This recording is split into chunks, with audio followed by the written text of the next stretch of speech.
नमस्कार मंडळी, बक्स and मक्स YouTube चॅनलमध्ये तुम्हा सगळ्यांचं स्वागत आहे। सर्वप्रथम तुम्हा सगळ्यांना गुढीपाडवा व मराठी नववर्षाच्या हार्दिक शुभेच्छा। गुढीपाडवा हा भारतीय सण असून तो हिंदू दिनदर्शिकेप्रमाणे चैत्र शुद्ध प्रतिपदेला महाराष्ट्रात साजरा केला जातो। शालिवाहन संवत्सराचा हा पहिला दिवस आहे। वेदांग ज्योतिष या ग्रंथात सांगितलेल्या 3.5 मुहूर्तापैकी एक मुहूर्त म्हणजे गुढीपाडवा। या दिवशी नवीन वस्तू खरेदी, व्यवसाय प्रारंभ व नव उपक्रमांचा प्रारंभ, सुवर्ण खरेदी इत्यादी गोष्टी केल्या जातात।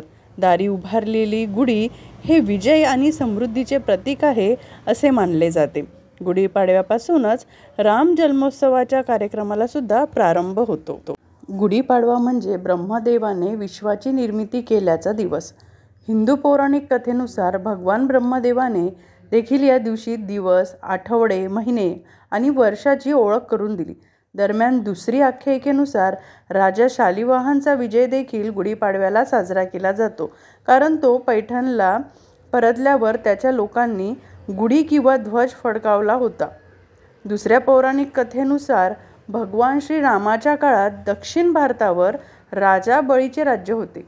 प्रभू श्रीराम माता सीतेला रावणापासून मुक्त करण्यासाठी लंकेकडे जात असताना दक्षिण भारतात आल्यावर त्यांची भेट सुग्रीवाशी झाली। सुग्रीव हा बळीचा भाऊ होता। सुग्रीवाने श्रीरामाला त्याच्यावर झालेल्या अन्यायाबद्दल आणि बलीच्या कुशासनाबद्दल आणि दहशतीबद्दल सांगितले।